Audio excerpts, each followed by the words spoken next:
EPS 95 का मुद्दा supreme court और संसद से लेकर सड़कों पर उठ रहा है।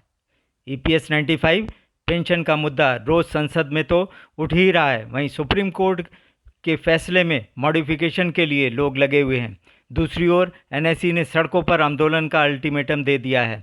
इन सब की रिपोर्ट के लिए पूरा वीडियो देखिए और आपने अभी तक इस चैनल को सब्सक्राइब ना किया हो तो पहले बेल का बटन जरूर दबाएं।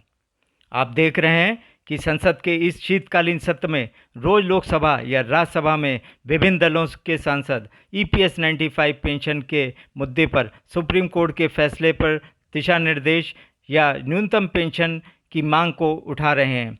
NSE के स्थानीय पदाधिकारी पिछले कई महीनों से सभी सांसदों से मिलकर ज्ञापन दे रहे हैं और पेंशनरों की व्यथा बता रहे हैं। इसी का परिणाम है कि शीतकालीन सत्र के पहले दिन केरल से RSP के सांसद NK प्रेमचंद्रन ने सितंबर 2014 से पहले के पेंशनरों को वंचित रखने का मुद्दा उठाया, तो दूसरे दिन केरल से ही CPI के सांसद इलामारम करीम ने सुप्रीम कोर्ट के फैसले पर भ्रम को दूर करने के साथ 30 लाख पेंशनरों को 1,000 रुपया से कम पेंशन का विषय उठाकर 9,000 रुपया महीना करने की मांग की। तमिलनाडु में NSE के पदाधिकारियों ने TMK सांसदों से मिलकर EPS पेंशन बढ़ाने और फ्री मेडिकल सुविधा की मांग उठाने की अपील की थी, जिसके परिणाम स्वरूप DMK की साउथ चेन्नई से सांसद डॉक्टर T सुमिथी ने श्रम मंत्री को पत्र लिखा, तो DMK सांसद M शनमुगम ने NSE के मांग पत्र को ही राज्यसभा में उठाया और न्यूनतम पेंशन बढ़ाने पर जोर दिया। महाराष्ट्र औरंगाबाद के AIMIM के सांसद इम्तियाज़ जलील से NSE के पदाधिकारी मिल चुके थे और उन्हें पेंशनरों की व्यथा बताई थी और अपने रक्त से लिखा ज्ञापन भी दिया था। उन्होंने अपना वादा निभाते हुए NSE के आंदोलन का जिक्र करते हुए EPS 95 पेंशन का मुद्दा लोकसभा में जोरदार ढंग से उठाया। बारामती से NCP सांसद सुप्रिया सुले से NSE के चीफ कमांडर अशोक राव जी पहले ही मिल चुके थे। इसके अलावा NSE के पदाधिकारी उनसे कई बार मिलकर पेंशनरों की समस्याओं से अवगत करा चुके थे। उन्होंने लोकसभा में यह मुद्दा उठाने का वायदा भी किया था, जिसको निभाते हुए उन्होंने इम्तियाज़ जलील जी का रेफरेंस देते हुए EPS 95 पेंशन को बढ़ाने की अपील की। काफ़ी लोगों ने, इम्तियाज़ भाई ने अभी EPS के बारे में बहुत अच्छा उन्होंने मुद्दा उठाया, लेकिन उसको मैं थोड़ा सा ऐड करना चाहूँगी कि पिछले सोचिए सर, इम्तियाज़ भाई कह रहे थे कि पेंशन का पैसा दिया जाए किसी महिलाओं को। इंश्योरेंस के बारे में हर किसान बोलते हैं कि फसल बीमा योजना में पैसा दिया जाए। किसानों का सुसाइड के बारे में भी अभी इम्तियाज़ भाई बोल रहे थे, किसानों की आत्महत्या हो रही है। अगर आप 10 लाख करोड़ रुपया, उसमें कितने शून्य है वो भी मुझे पता नहीं सर, 10 लाख करोड़ रुपया अगर आप बैंक करते हो तो फार्मर्स लोन हो वो आप माफ़ कर सकते थे, आप अच्छा फसल बीमा योजना में पैसा दे सकते, वो नहीं आप करते। जो इम्तियाज़ भाई बोल रहे थे EPS का पेंशनर्स का पैसा ही नहीं दिखते, लेकिन 10 लाख करोड़ रुपया आपने ये बैंकों को माफ़ किया। वो किसका किया वो तो नहीं हम सबको पता, किसका भी किया होगा, लेकिन आप उनका भी कर सकते तो इनका भी करिए, इतनी सिर्फ मेरी विनती है, बाकी मेरी कुछ मांग नहीं है। कमांडर अशोक राव जी सभी सांसदों को पत्र लिखकर अपील कर चुके हैं, जिससे और भी सांसदों से उम्मीद है कि वह भी EPS 95 पेंशन का मुद्दा उठाएंगे।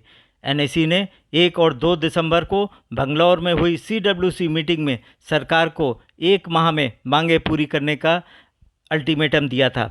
उसी के तहत NSE ने श्रम मंत्री को 15 दिन में मांगें पूरी करने का लेटर दिया है, जिसकी कॉपी प्रधानमंत्री, वित्त मंत्री, गृह मंत्री, रेल मंत्री, परिवहन मंत्री सहित सभी CBT मेंबर्स को करते हुए सबको ईमेल भेज दिया गया है, जिसमें सुप्रीम कोर्ट के फैसले में सितंबर 2014 के पहले के पेंशनरों को भी लाभान्वित करने, तत्काल दिशा निर्देश जारी करने, न्यूनतम पेंशन 7,500 रुपये महीना, DA और फ्री मेडिकल सुविधा की मांग की गई है।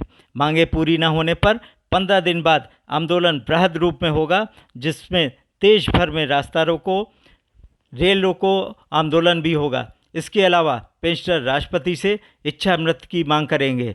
देश भर में बड़े आंदोलन की तैयारी शुरू कर दी गई है। उत्तर प्रदेश में जगह जगह सभाएं कर पेंशनरों को संगठित किया जा रहा है। पेंशनरों की अलग अलग प्रतिष्ठानों में सभाएं हो रही हैं। उनको सुप्रीम कोर्ट के फैसलों में भेदभावपूर्ण रवैये की जानकारी दी जा रही है और आंदोलन के लिए तैयार रहने को कहा जा रहा है। वेस्ट बंगाल, महाराष्ट्र, पंजाब में भी पेंशनरों के आंदोलन के लिए आमदन हो रहे हैं। साउथ इंडिया में हर डिस्ट्रिक्ट में कमेटी बनाकर आंदोलन के लिए तैयार रहने को कहा गया है। राजस्थान के चित्तौड़गढ़ में बड़ा अधिवेशन हो रहा है जिसमें आंदोलन के लिए तैयारी होगी। गुजरात के हिम्मतनगर में एनएसी का राष्ट्रीय अधिवेशन बुलाया गया है जिसमें आंदोलन की रणनीति तैयार की जाएगी।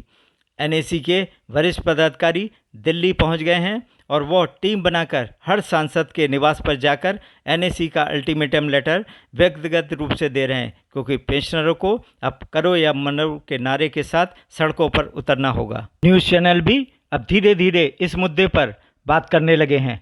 एनडीटीवी ने प्राइम टाइम में ईपीएस 95 पेंशनरों की न्यूनतम पेंशन के मुद्दे पर अपनी रिपोर्ट प्रमुखता से प्रसारित की थी। इतनी कम होती है कि उसका कोई मतलब रह नहीं जाता। आज के दौर में 300 से लेकर 1000 रुपए पेंशन क्या होती है?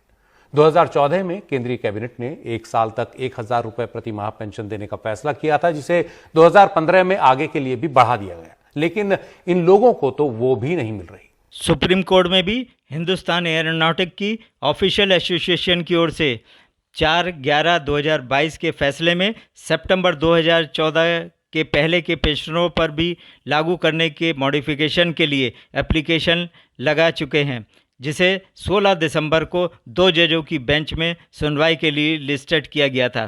परंतु 4/11/2022 का फैसला 3 जजों की बेंच द्वारा दिया गया था, इसलिए इसे 3 जजों की बेंच के समक्ष सुनवाई हेतु चीफ जस्टिस को रिफ़र किया गया। संभवतः 2 जनवरी 2023 को इसकी सुनवाई हो। अधिकांश लोग देश की न्याय व्यवस्था पर प्रायः प्रश्न उठाते हैं और फैसलों में देरी पर आक्रोश व्यक्त करते हैं।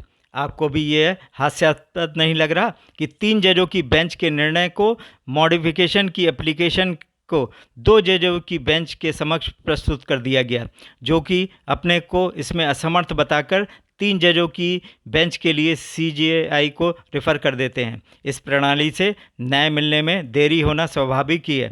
पेंशनरों की लड़ाई सुप्रीम कोर्ट से लेकर संसद तक जारी है और अब सड़कों पर भी आंदोलन की तैयारी है, पर निर्णय तो सरकार को ही लेना है। वह कब जागेगी? आप नीचे दिए गए घंटी को बजाकर सरकार को जगाएं।